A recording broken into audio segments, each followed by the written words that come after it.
Good evening. We're going to talk about Subarus again, or rather, you're going to ask me random questions about Subarus. I'm going to do my very best to answer them. Hope everyone can hear me right. Hope the echo isn't too bad in here. Still working on the room. Was expecting deliveries this week, but nothing arrived. Anyway, we're here. Subaru time.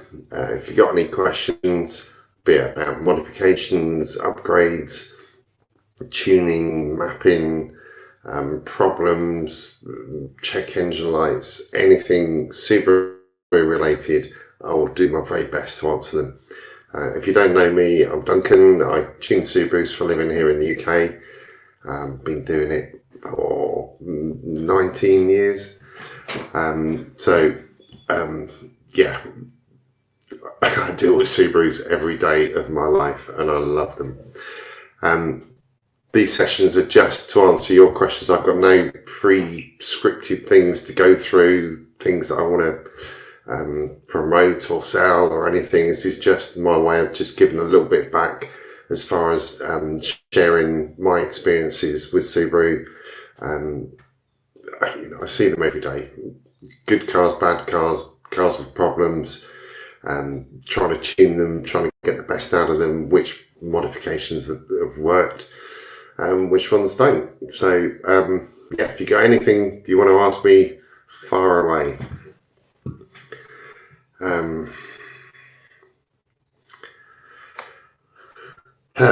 Right, let's do an easy question. Right, Kev. Hi, Kev. Any tips on removing the ABCS badger bolt behind the timing cover without removing the engine? I'm presuming you're meaning the left-hand side one as you're in the car looking at it. No, it's cam belt off to get that one to check for the filter to see whether the filter's blocked. You don't have to remove the engine for that, obviously, but it is timing covers off, timing belt off, and reinstall the cam belt. There's no easy way to do it. You can get the bolt out a little bit if you're really dexterous, but you cannot get it all the way out, and so it's not even worth trying.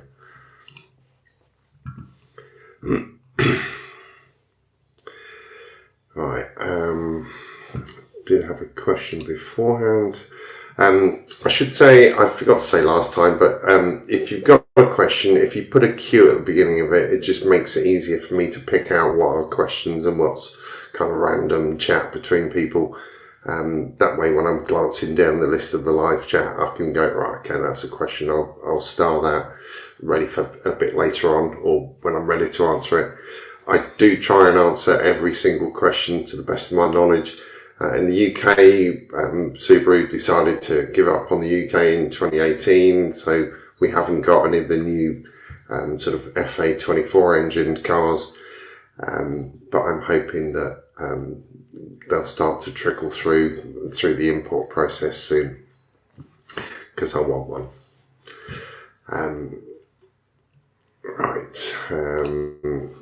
Zed's managed to sort out his closed loop correction. That's good. Well done, mate. Hi, Russell. Hi, Mel. Hi, Nomad. Hi, mate. Right, Russell. There we go. Fancy background. You wait until what's coming is there, because that's much better. It'll be proper Subaru background with fancy lights and all the rest of it. Just try and jazz it up a bit. And hopefully get rid of the echo. At the moment, it's just a plain white box room, and the echo is pretty bad, in my opinion. I know you guys I've tried my best to reduce it with sound deadening behind the screen and all the rest of it, but it does sound echoey to me. Right, Russell. Hi Duncan, got no boost at all on my 2002 WRX. Suddenly today, no boost at all. Was fine 2 days ago, and today suddenly nothing. Two things, or three things that could be. Probably the prime guilty culprit would be the actual arm has fallen off the actuator arm. So the long extended arm that comes out of the actuator that goes onto the wastegate, that's popped off, and subsequently the wastegate arm is open, and all the really nice hot exhaust gases are bypassing the turbo. So that would give you almost zero boost completely.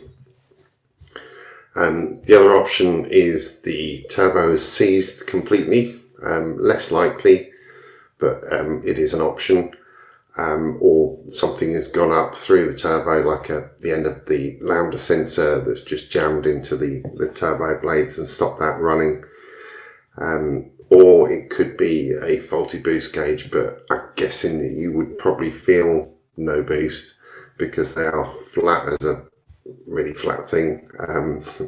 Must not swear within the first couple of minutes of YouTube stuff.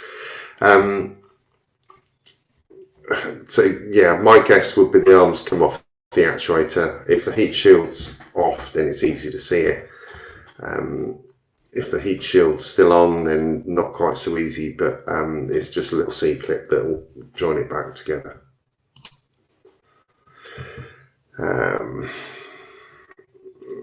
Mr. Alfista, ciao. Right, okay.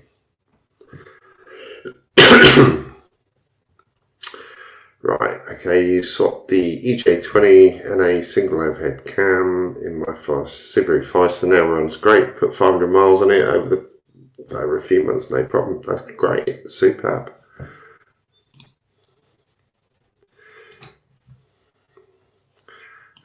Yeah, right. Hi Simon, I did have a question earlier on from someone else asking about Tactrix. Tactrix are redesigning their open port. The open port 2 cable is out of stock. It's been out of stock for a long while, and the open port 3 cable, which apparently is going to be Bluetooth and all singing all dancing, is not ready for shipping yet. So there are millions of people, well, not millions, quite a few people around the world that are trying to get hold of the Tactrix cable to tune their cars. I have been looking for cables or alternatives that stand a very good chance of working. Some of the cheap ones that you can buy on Amazon don't have the necessary chip in there to sort of stabilise the voltage that the Tactrix does. Hence why some of them will read a ROM, but you won't be able to write back onto the ECU because the voltage isn't stabilised and it will just error out. Almost no cases of it actually breaking an ECU, but there is a small potential if you try with a really cheap Amazon one or eBay or Etsy or whatever, but a cheap Chinese copy generally. But there are ones that you can find that have got the voltage stabilizer chip in there. And I found one earlier on. If I can just share the screen. This is one that I found that it's got that PCB with inductance to increase the voltage. So that's got the missing chips that some of the cheaper ones don't have. Like in the US, that's $79.99. Maybe worth a punt to see whether it actually does solve it or does enable you to actually read and write from the ECU. Obviously, I can't take any responsibility if it does break the ECU, but I'm 99.99% certain that it wouldn't. I've tried them, and not this particular model, but cheaper ones, and it'll either work or it don't, or it doesn't. Don't? That's bad English. Right, okay. So yeah, Tactrix, hopefully they'll come out with a version 3 soon. Right, what else have we got question wise? Timing wise for these, no more than an hour for the questions and answer sessions, just because my throat just can't take talking for that long. Normally I'm sitting in the car playing with the laptop. And today, you know, the dyno, I had Essex Scooby Crew there with me, Manic Dave from sort of 7:30 till they left before 5. Great bunch of guys, took loads of videos. They took a load of videos as well, so it was a great day. But yeah, obviously in the dyno all day, throat gets killed. So I am slowly dying. Right, okay, so Grammatic. Just got myself a 2008 Legacy GT's forged engine build, road mapped. Now it has developed to stumble like a fuel cut of 5,000 RPM. Any ideas? Change the fuel pump and plugs, no change.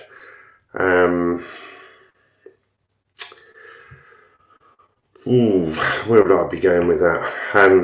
First off, I'd probably get a wideband on it just to see whether it is actually a fuel shortage that's causing the stumble. So wideband in the exhaust or in the downpipe, and just see whether it's going lean. To cause a stumble, it would have to be sort of 12.5 or higher as far as leanness.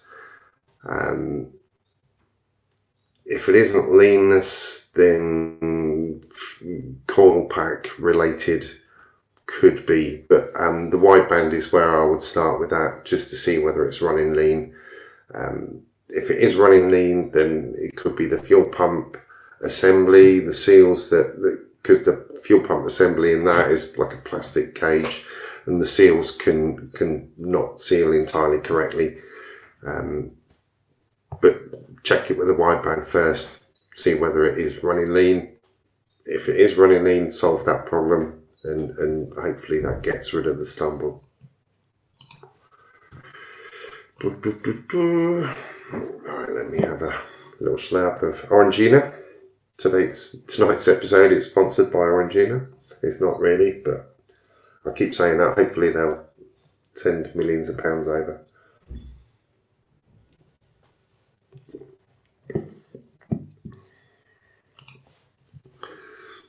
Right, last week, I think you're in Italy, aren't you? I seem to recall.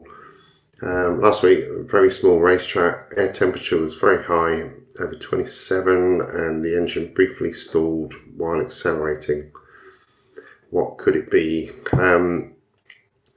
My best guess on that would be fuel surge. If your fuel level had got down quite low and you were going around the right-hand corner, which most racetracks are clockwise, so all the fuel is over to the left-hand side of the fuel tank, away from where the fuel pump is.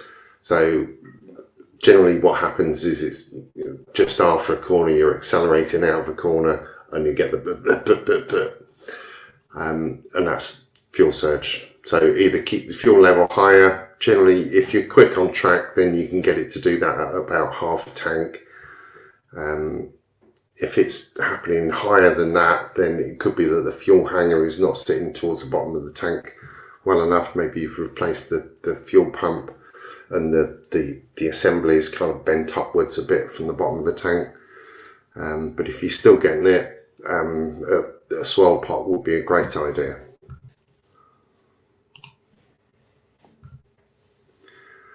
Boom, boom, boom. We're getting loads of questions. Crikey, right. Hugo Guevara,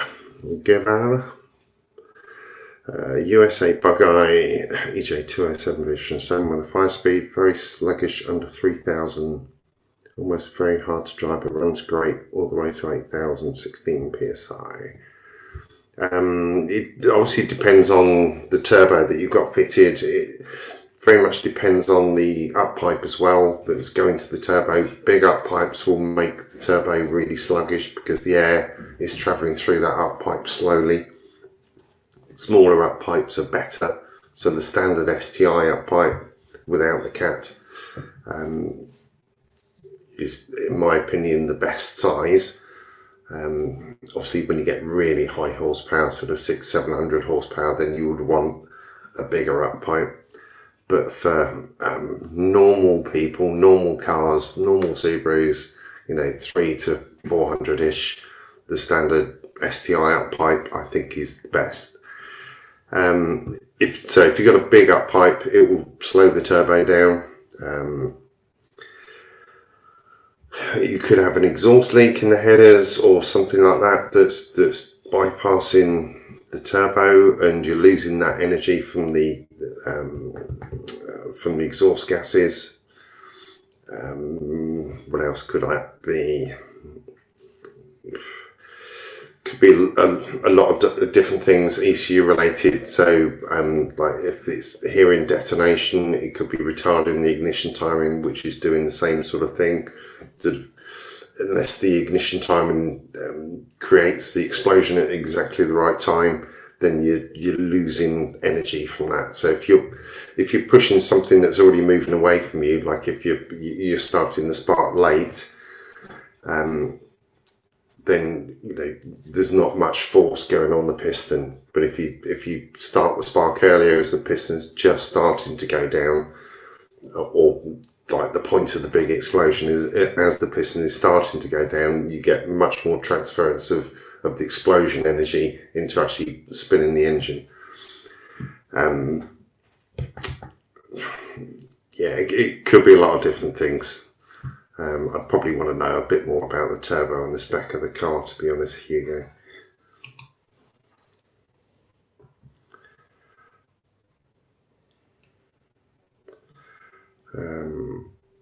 Right, let me come back to that one. Right. Yeah, the even the really cheap.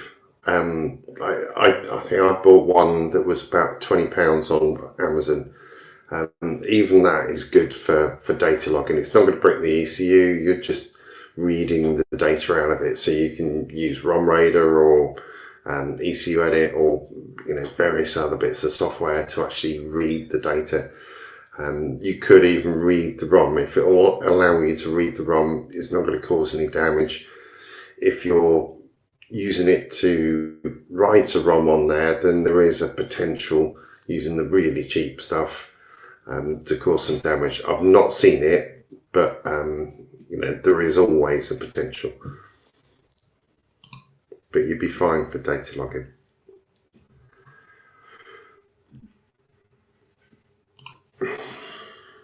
Ooh, yes.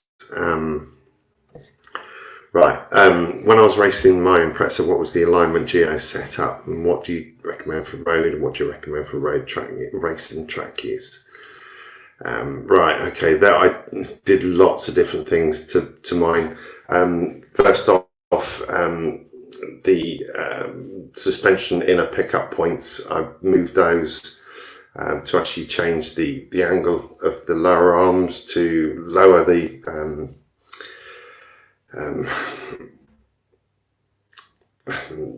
lower the pivot point, or no, raise the pivot point, to basically try and get the car to corner flatter. Did that front and rear.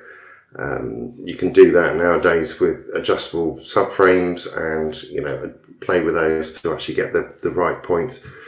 Because I wanted to run as small an anti-roll bar as possible, because the anti-roll bar, stiffer anti-roll bars actually reduce the grip.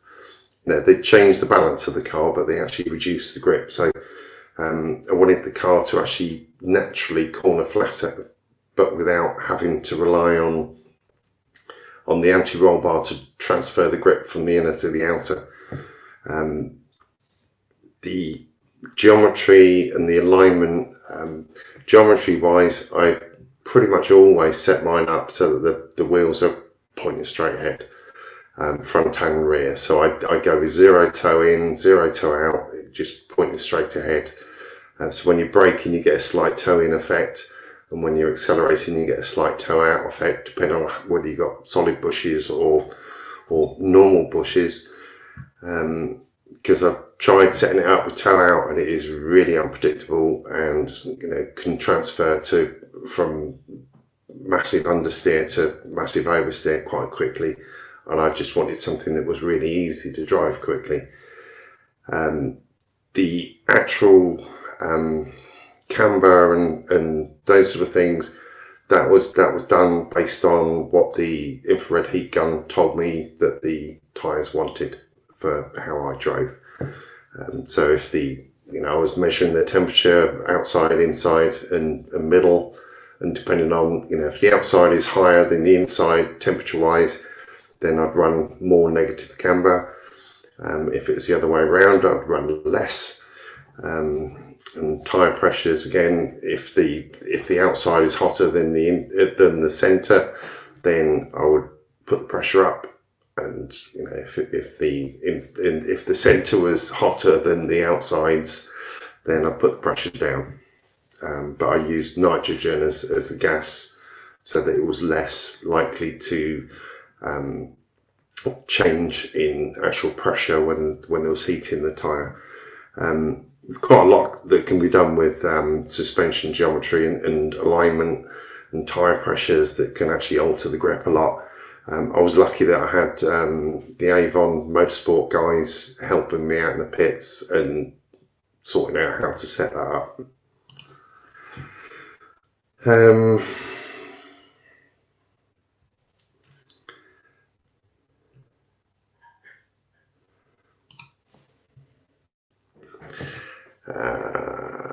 Or was I contradicting myself? Yeah, hey Duncan, last Q&A you advised a Hawkeye on a 22mm sway pass, front on the soft, rear on the hardest, but in an older Q&A you advised me the same, but the rear set to medium. I think I said rear to the hardest on that particular one because he was talking about maybe going to a 24mm anti-roll bar. On mine, on the grey Forester STI, I set that to I think that was hard on both front and rear on that one, but they are really easy to change, and you can get a feel for the car. But for a starting point, soft on the front and medium on the back will make the car nice and pointy. If you want it slightly pointier, or it turns into the corner better, then put the rears onto a slightly harder setting.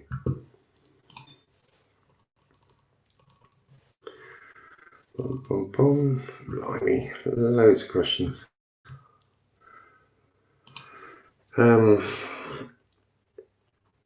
gonna have to turn the filter up on this. I've seen all the wrinkles on my eyes. And, right, hey, right. Hi, Jeremy.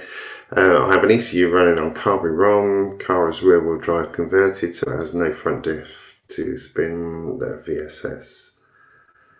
The car 3 revs to 7,500, but under load it breaks up at 6. Maybe limp mode. I would doubt that on limp mode. The VSS, you can bypass that with, I think it's called VSS Pro. It's made by the same guys that do mapped DCCD, or is it DCCD Pro? But there's a piece of kit that takes 2 of the ABS wheel speed sensors, feeds them into a little chipboard, which you then wire into the speed sensor wiring for the car, and that will feed the ABS wheel speed sensors, and it will average it across the 2 wheels, and you can put that to the dashboard and obviously ECU. There's adjustments on it, so you can increase the speed that it's showing on the dash.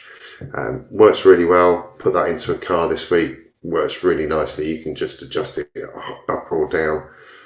Obviously verify it with GPS.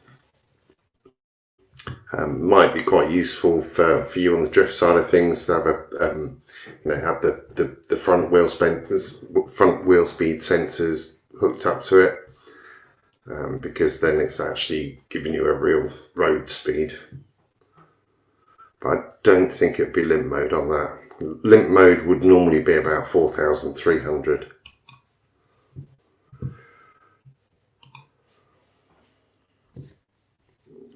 Hi Bobby, massive thank you for sorting the map out for you. 298 on a TD04, fantastic, yeah.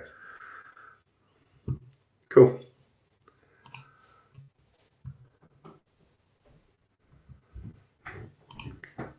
Hi Neil. I'm working on it. Honestly, I am. As soon as we've got something that I know will work on your car, then I will share it. But at the moment, it would just be teasing you. Yeah. Hi Scott. How you doing, mate?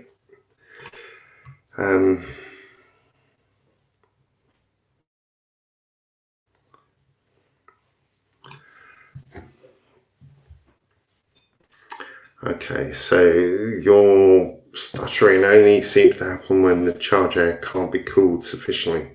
Right, okay, I'm not a great fan of those spec C boxes in the tank. I tried them on mine and I found that the difference in the level of fuel that that you would need to have in there before it stuttered or fuel cut was marginal. And for the hassle of buying it and fitting it, I didn't think it made much of a difference. Hence why I went like an external swell pot in the end, and the problem was fixed for good.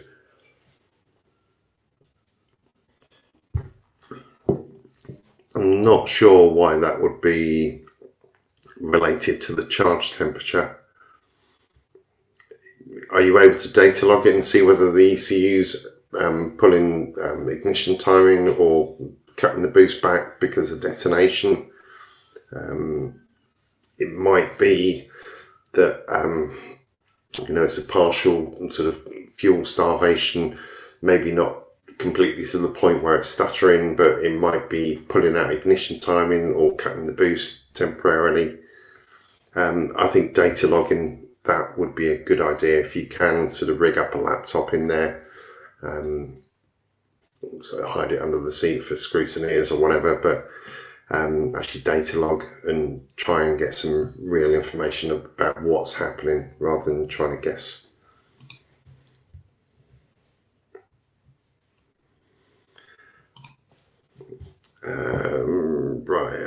Say wideband is the one you recommend. WRX Maps, like to keep an eye on things. AEM do really nice gauge for wideband. Bosch LSU 4.9 sensor, put it in the bottom of the exhaust where the lambda sensor or the narrower O2 sensor was. Innovate do a nice one as well. There's lots of different ones. As long as it's wideband, and 99.9% of these widebands are using the same sensor, so ultimately they're pretty much the same.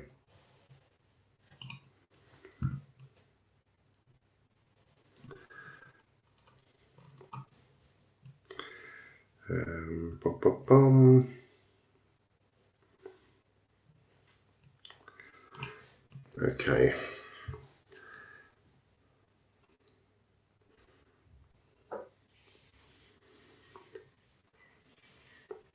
Okay, Hugo. Right, VF30 equal length headers. Don't know the brand of the up pipe.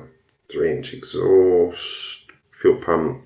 Told it was tuned, but the manifold has a leak at the 4-to-1. Right, yeah, the leak at the collector will just rob it of all the energy of the exhaust. Try and find a way to repair, because that's where all your energy, all the spool is gone from that sort of crack, and that will only get worse. It will not self-repair. Fix the known issues, and chances are it's going to fix all of the issues.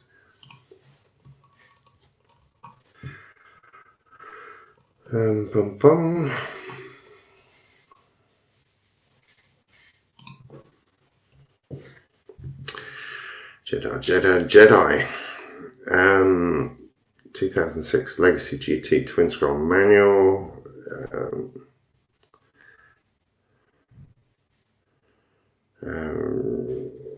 Okay, if you fitted unequal length headers and a single scroll turbo, could you create a working ECU map? Yes, I could, but you would struggle to fit the unequal length headers, or certainly some of them, Depending on the sump fitment you've got, you'd also need to change the downpipe.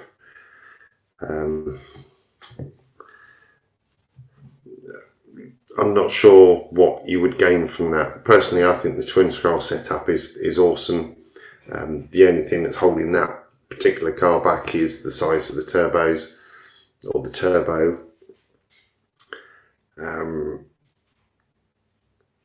But yeah, a working ECU map on that isn't going to be vastly different from what's in there at the moment. Obviously, depending on what turbo you put on it, but it's easy to create a working starting point, and then using data logging and sort of iterations on the map to actually get something that works properly.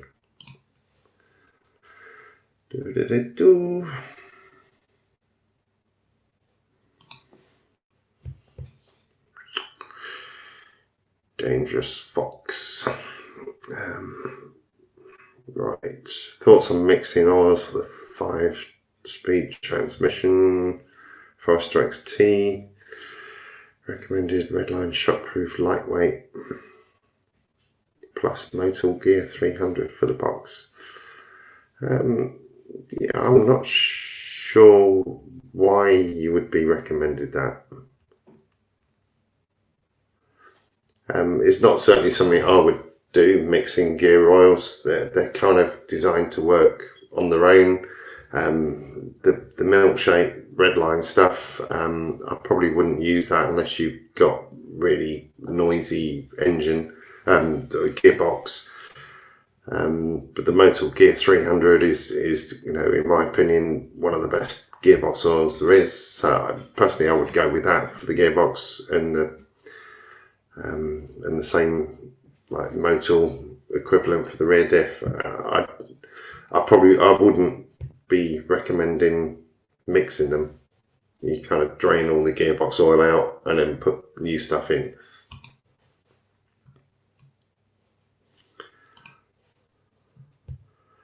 Right, have lateral performance close the doors? Don't think so. Considering their front mount setup, any experience, any recommendations over the lateral performance? It looks really nice. Are you talking about the V band or the V style setup? Yes, that is good, but I don't think lateral close. I think Mark is kind of busy with a lot of things at the moment. But as far as I'm aware, he's still trading. He's just often out of the country doing various other things. He's getting quite old now, like me. I think he's a bit older than me, but yeah, it's a good setup. But there are lots of different good setups. It depends on what you're using the car for.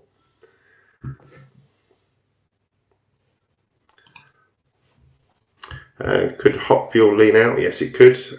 That's one of the reasons why I fitted a fuel cooler on the race car, because I was finding when you're running low fuel levels with a swell pot, you're working it through the engine with the fuel pump running quite high pressure because of high boost, that the fuel heated up and it would lean out to the point it would start misfiring. Fit the fuel cooler, solved that problem completely. In fact, it went the opposite way. It cooled it so well that it actually ran richer. So I had to put some compensations in there for speed and sort of mixture, which was quite weird to do.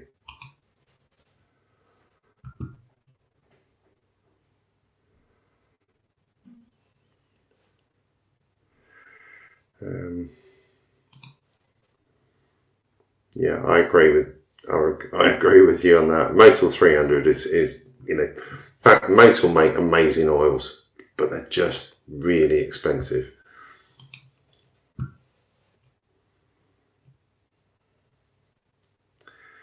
Boom, boom, boom. Right, how do you set the speedometer correctly when changing from 5-speed to a 6-speed transmission? It has its own speedo output. Generally, that it has the same plug on the end. Plug it in and it reads. But if you're having issues with the speed being incorrect, then one of those VSS Pros You can feed it a different source and correct, and just by pressing buttons up or down.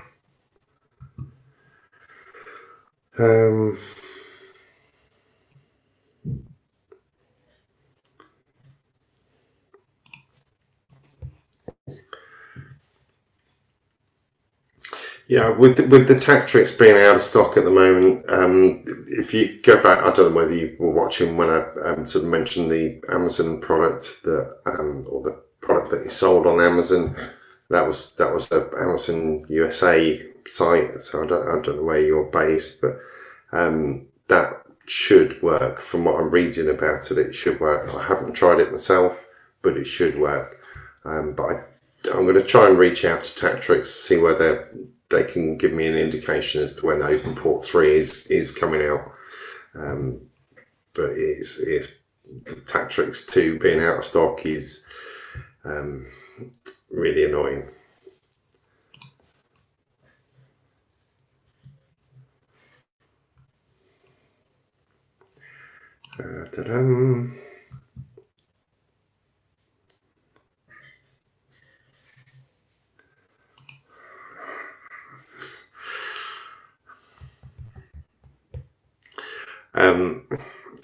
I am not in the habit of dissing other tuners on here. I don't want to say who to go to or who not to go to.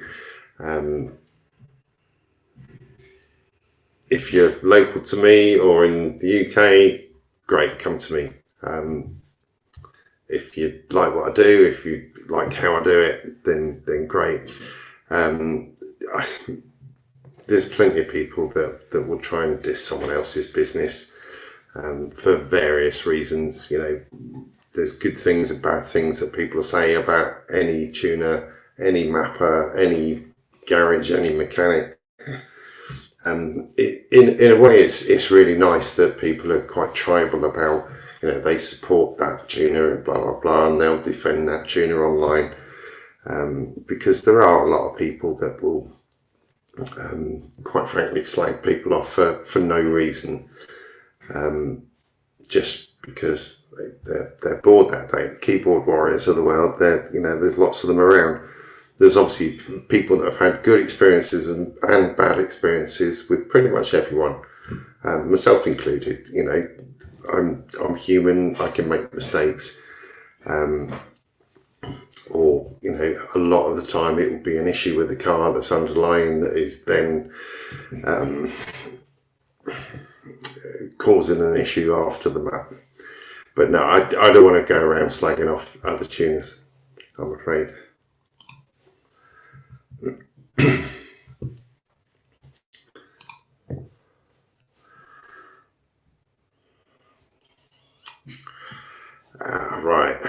Good question. What power level do you normally start seeing issues with the cylinders moving, head gasket issues on a semi-closed deck 257 block? From my own personal experience and from seeing other engines that have had issues, around the 450 horsepower mark, that's UK, British brake horsepower, that's not wheel horsepower. You know, American wheel horsepower, that's probably around the 400, and the cylinder walls, because they're only 5mm thick at the thinnest point, start going slightly oval. Extreme circumstances, they'll split. Around that 450. Doing the closed deck insert, in my opinion, looks pretty, but it doesn't solve the actual issue. The cylinder liners are still 5mm thick at the thinnest point. They're just supported at the top a bit better. So yeah, you might get a little bit more out of it. But I've seen closed deck blocked or closed decked 2.5 split at 460 horsepower. I've tried on my own engines putting top hat liners in there, and yes, it makes the cylinder walls a lot stronger, but generally on the 2.5 engines, the block, there's not quite enough meat in the block and it kind of wiggles, and over a period of time it frets the head gasket away, and you get a head gasket failure. If you want high horsepower, in my opinion, 235 based on the EJ22. Obviously, the guys at IAG, I think it was Dewey came on a while back and was saying the 257 is, that they do some really nice billet blocks. I think RCM do a really nice billet block, and the guys in Australia, the billet blocks are, for really high horsepower, obviously high cost as well, but they are really strong.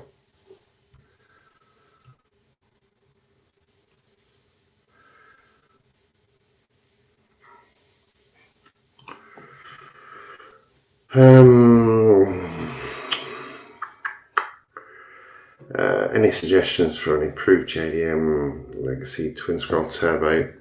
The guys at Fastline do a really nice TD04 twin scroll, like a 19T or even a 20T hybrid into the standard frame. You do lose a little bit in the spool up because it is a bigger turbo. Essentially, it's just in a smaller hole, but it will flow a lot more air, make a lot more power. Lose a little bit on the spool up, but there's always a compromise. You can't have both unless you put in nitrous in there, in which case you can have everything and a lot of pain, but a lot of giggles. Right.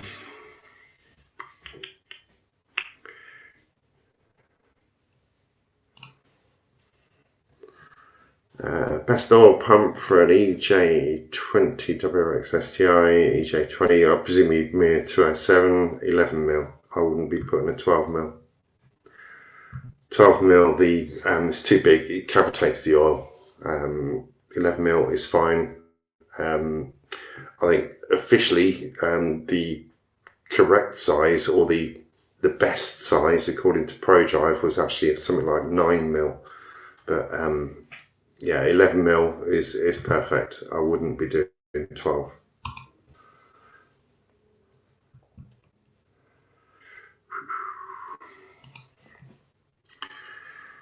Right, Kev, best starting boost pressure for the 3071R for tuning, whereas usually the end around 1.5 bar. Oh, it's a starting point, Kev. Yeah, 1.5 would be fine.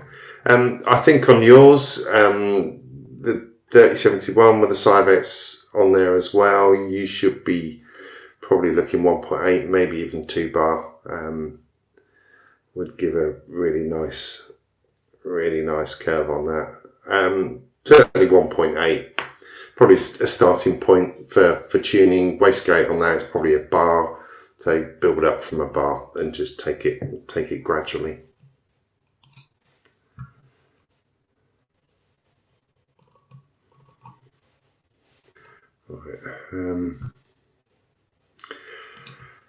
Question from Steve. Hi Duncan, when changing my cam belt I found S20C 701 on the block. Does this relate to the spec of the engine? It probably relates to the spec of the block, but I don't know the codes off the top of my head, I'm sorry, but Google will be able to answer that, or ChatGPT, or any of the other AI tools will probably be able to identify what that block came out of, or what the spec of the block is. Right, okay, answer the question on tag tricks. Right, Shane. Hi Shane. Driving my Impreza 2007 Hawkeye, then accelerates as normal, stumbles, then accelerates as normal. Could this be down to a bad O2 sensor? Yeah, it could be a lot of different things as well though. It could be the MAF sensor, it could be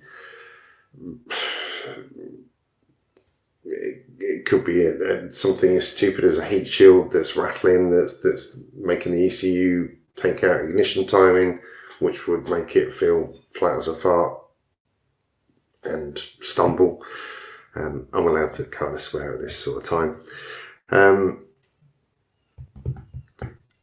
But I wouldn't be changing the sensor just based on, oh, it might solve it, because it's a really expensive way to solve problems.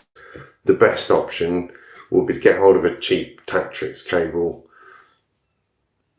one of the cheap eBay ones or cheap Amazon ones, and actually data log what's going on, or take your car to someone that knows how to do that and actually see what's happening. Because changing stuff just because, you know, oh, it's got to be the O2 sensor, or someone on the forum said, oh, it's the MAF sensor. You're changing these things and you're spending £500-600 to potentially not solve the problem. So get data first, and the data will tell you the answer.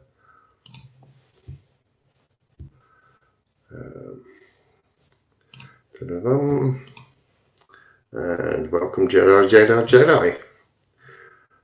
Make sure you sign up to the Discord group on the YouTube, on my homepage membership side of things. There's a link there for the Discord group, and you'll be able to hop on board and chat with all the guys and see what's going on. Right.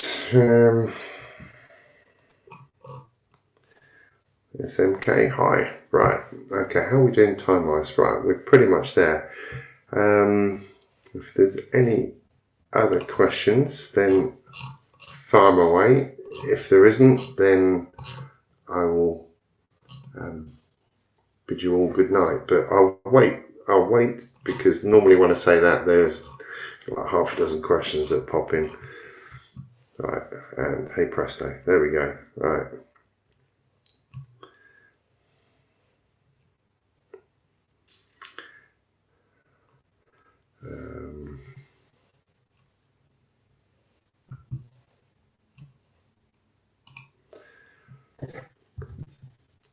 Right, okay. When you plug your diagnostics computer in, it did say it was running rich.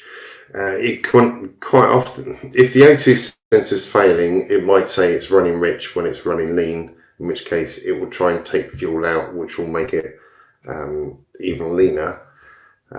This is only doing this on idle and closed loop. It won't do it on boost unless it learns to take fuel away in the long term. A good test would be to unplug the O2 sensor and reset the ECU, which will, you know, clear all the fuel learning out of it, and then take it for a drive and see whether the stumble's still there. If it is still there, then it's something else. If it isn't there, then it's a good chance that it is the O2 sensor. But I would go with data first and just see whether it's pointing that direction. I think it possibly is, but would caution about just blitzing it with a load of new bits, because quite often you can introduce other issues.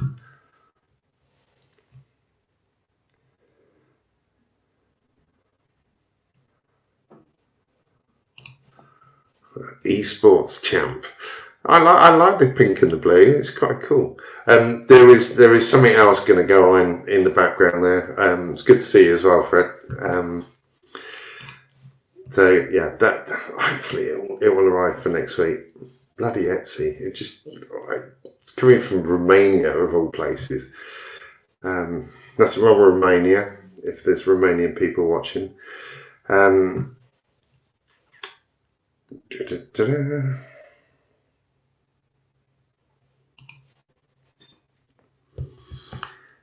Hugo, love to know where you are. You've got to be America side.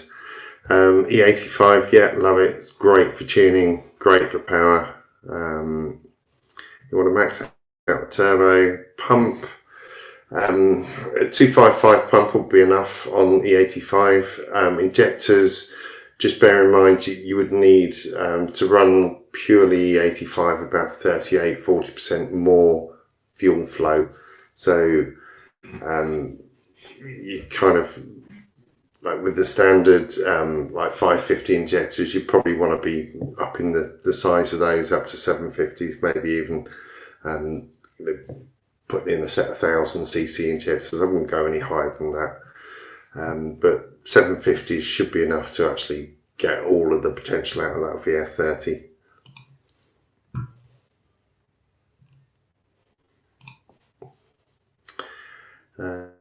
Would you stick to 2.5-inch exhaust if staying below or around 300? Yeah, it's not going to cost you any power. A 2.5-inch exhaust at that sort of power level. When you start going above 350, it does start reducing the power.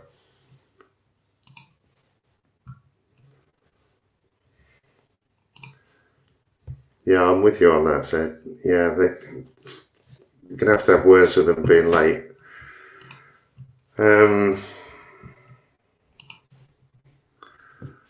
Opinions on a 96 STI version 3 Type RA.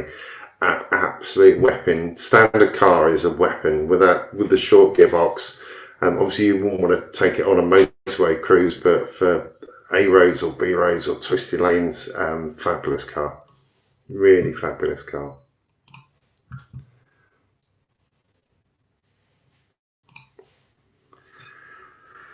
Next level mechanics.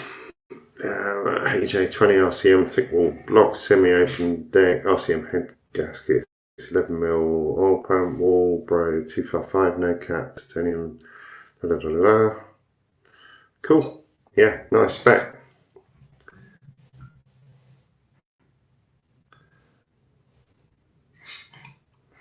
Yeah, really nice spec. 10% 4-bar. What's the turbo you putting on that? You haven't mentioned the turbo, but it's a good block. The thick wall blocks. I've run them up to 640 horsepower, and they're fine at that. Obviously, nothing is going to last forever at that sort of horsepower. Generally speaking, I advise keep it below 500 horsepower on the standard EJ207 thick wall block. But yeah, it's a great option rather than forging the internals. If you just want to run less than 500 horsepower, I personally wouldn't be forging an engine. I'll be just putting a brand new from Subaru block in there. Great, run it. It's easy. Right, okay, I think we're at the end of this. So thank you very much for joining me. I'll be back here again next week. It will not be Thursday next week, almost definitely Wednesday. So I'll see you then. Thank you.